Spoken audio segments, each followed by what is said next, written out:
कि बनारस में 14 मुस्लिम बच्चे एक कश्ती को लेकर उस पर रोजा खोलते हैं। क्या करते हैं? रोजा खोलते हैं।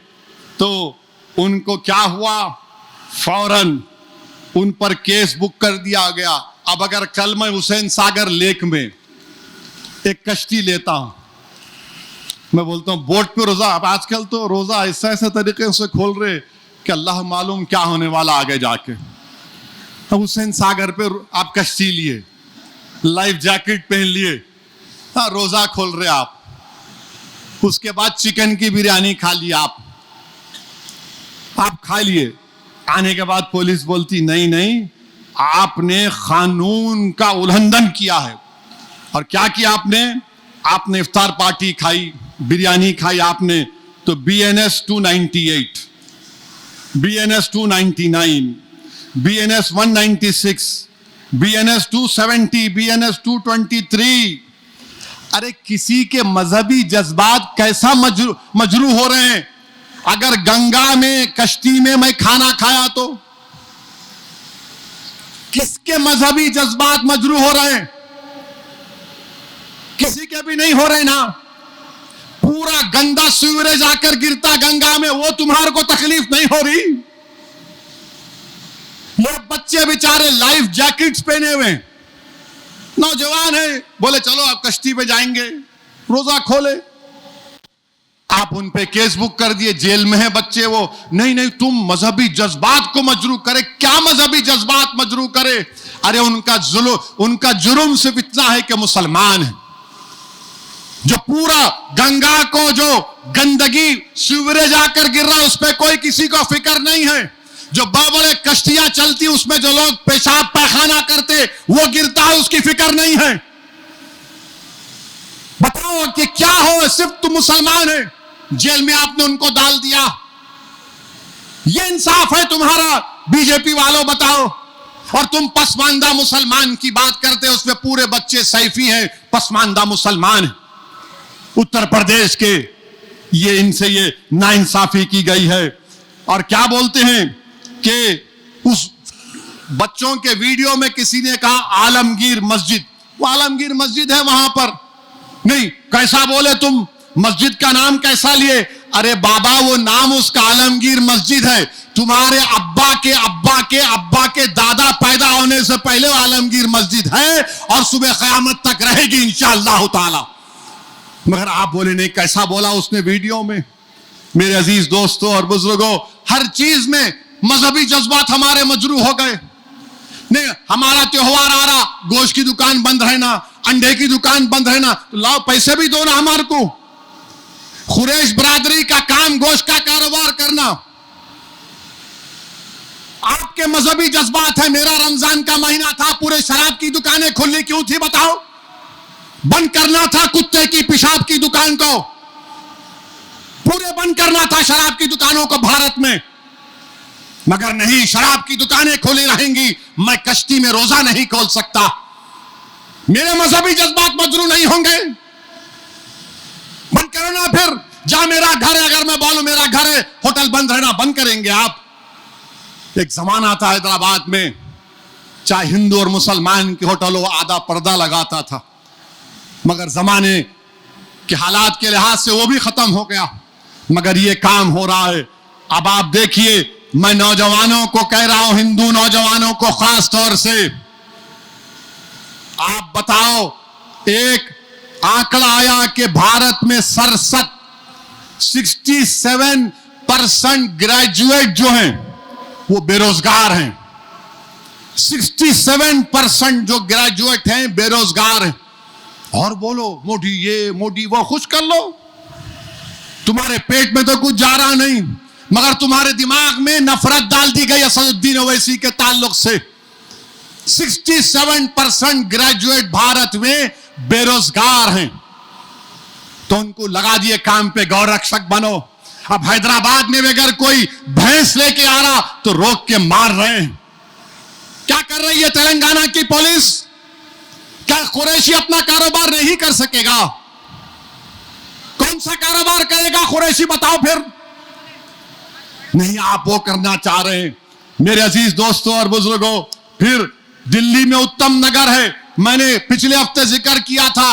अब उत्तम नगर में आरएसएस से वाबस्ता तंजीमें बोल रही हैं कि ईद के दिन ईद मनाने नहीं देंगे, फुला कर देंगे, ये कर देंगे। कई मुसलमान अपना घर छोड़कर चले गए उत्तम नगर से। कोर्ट को जाना पड़ा, दिल्ली हाई कोर्ट को जाकर कहना पड़ा ईद तो मनाने दो सुकून से, हम रोजेदार हैं, ईद तो मनाने दो हमको। ये नौबत आ गई भारत में। जो मोदी विश्व गुरु की बात करते हैं, 19 करोड़ 20 करोड़ मुसलमानों को ईद नहीं मना सकते हम खुशी से। हमको धमकियां दी जा रही हैं, हमको कोर्ट को जाकर ईद मनाने के लिए कोर्ट को जाना पड़ा। बताओ बीजेपी, आरएसएस, मोदी, ये कौन सा रूल ऑफ लॉ है? ये कानून की बालादस्ती है कि मुसलमान को अपनी ईद मनाने के लिए हाई कोर्ट को जाना पड़ा। अफसोस की बात है। और हम अपने आप को कहते हैं कि थर्ड बिगेस्ट इकोनॉमी बन जाएंगे। ये चीज हो रही है। दिल्ली की पुलिस अमित शाह के मातहत आती है। क्या कर रहे हैं आप? कुछ नहीं कर रहे, क्योंकि मुसलमान हैं। वहीं पर मेरे अजीज दोस्तों और बुजुर्गों, गुजरात में यूसीसी का बिल लाया गया। अरे भाई नहीं, आप शादी ऐसे करना। इस्लाम में शादी जन्म जन्म का साथ नहीं है। इस्लाम में शादी कॉन्ट्रैक्ट है। हमारे हिंदू धर्म में जन्म जन्म का साथ हिंदू भाइयों के पास, हमारे पास एक कॉन्ट्रैक्ट है। और निकाह नामे में अगर बीवी लिख दी कि मेरा शौहर दौलतमंद है, उसके पास डिफेंडर है,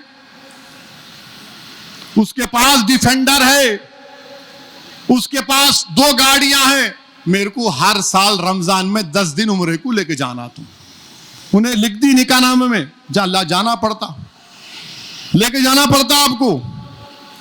अगर बीवी बोल दी कि देखो तुम्हारे पास डिफेंडर है, बड़ा घर है, हाथ में रोलेक्स की घड़ी है, अच्छे जूते कपड़े तुम पहनते, हफ्ते में 3 दिन तुम होटल में खाना खाते, और 2 जगह पे जाके पान के डब्बे पे 200 रुपए का पान भी खाते, मेरे को तुम साल में 10 दिन उम्रे को लेके जाना पड़ता। कॉन्ट्रैक्ट है ये। शादी क्या है? कॉन्ट्रैक्ट है। और हमारे हिंदू जो धर्म के मानने वाले हैं, कई कोर्ट के केसेस हैं। अगर बहू सास ससुरे की खिदमत नहीं करी तो वो क्रूरल्टी है, वो उसकी वजह से उसका शादी खत्म हो जाती। हमारे पास नहीं है। बीवी की जिम्मेदारी नहीं है सास ससुरे की खिदमत करना, बेटे की है, बीवी की नहीं है। पूछ लो, यहां पर बैठे नेमतुल्लाह साहब, मुफ्ती अनवर निजामी साहब, वो अगर बीवी करती है तो उसको बहुत बड़ा अजर मिलेगा।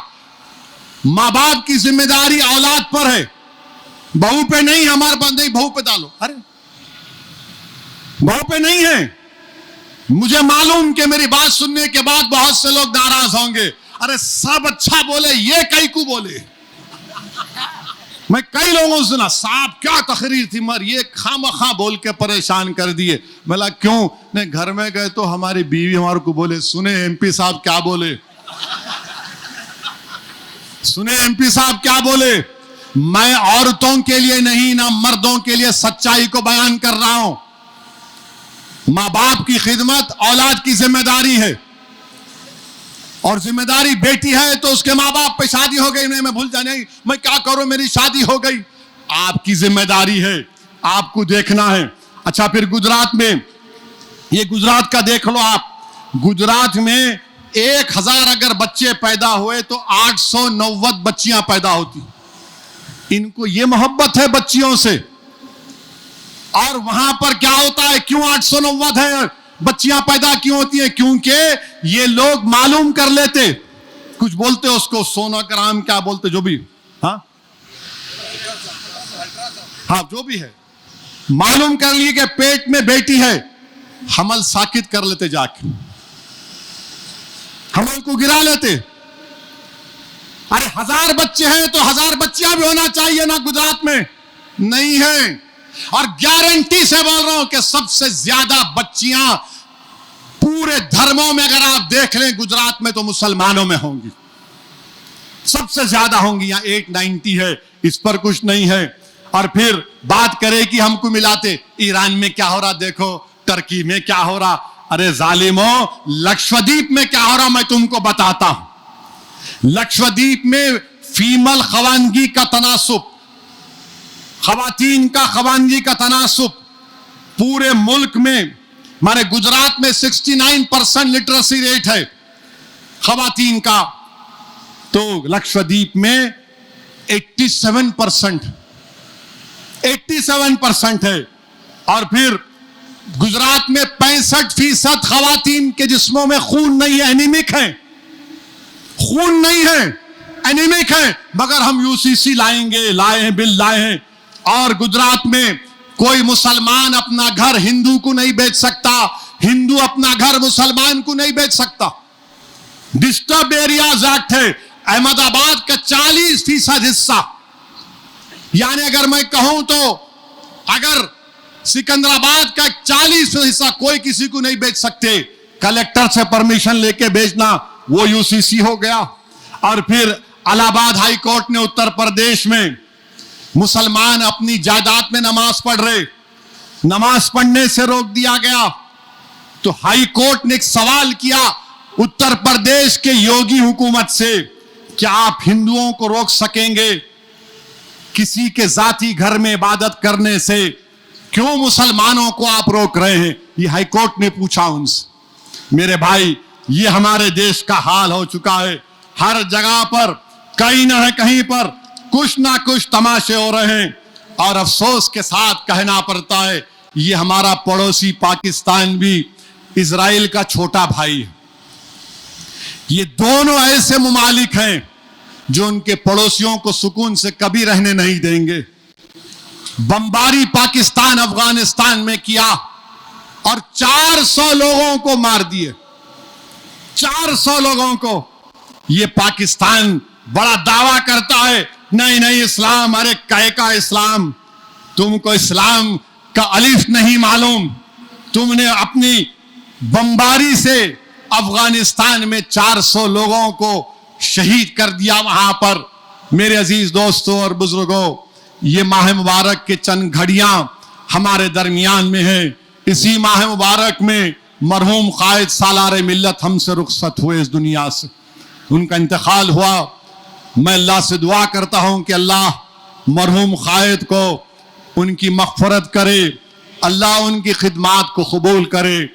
और मैं आपको बता रहा हूं कि जो सालार ने हमको रास्ता दिखाया, जो अब्दुल वाहिद ओवैसी ने हमको अपनी कुर्बानियों के जरिए, जो इस्माइल ज़बी, शेख मोहम्मद अख्तर, अहमद पाशा खादरी, जलील साहब, रहमत हुसैन जैदी, हबीब मोहम्मद खान डल्लाजी, गुलाम गौस खान, कर्नल सिराजुद्दीन और बलाला जो साबिका कॉरपोरेटर थे, ऐसे कई लोग थे जिन्होंने अपनी जिंदगियों को कुर्बान करके मजलिस इत्तेहादुल मुस्लिमीन को मुकाम अता किया। अब हमारी जिम्मेदारी है कि हम इस जमात को और लेकर आगे बढ़ें। मुखालिफीन हर दौर में थे और मुखालिफीन रहेंगे। हम मुखालिफीन की मुखालिफत की परवाह किए बगैर आगे बढ़कर काम करते जाएंगे। तो मेरे अजीज दोस्तों और बुजुर्गों, सालारे मिल्लत के लिए और मजलिस इत्तेहादुल मुस्लिमीन के तमाम मरहूम कायदीन के लिए दुआ करिए कि अल्लाह उनकी मग़फ़िरत करे।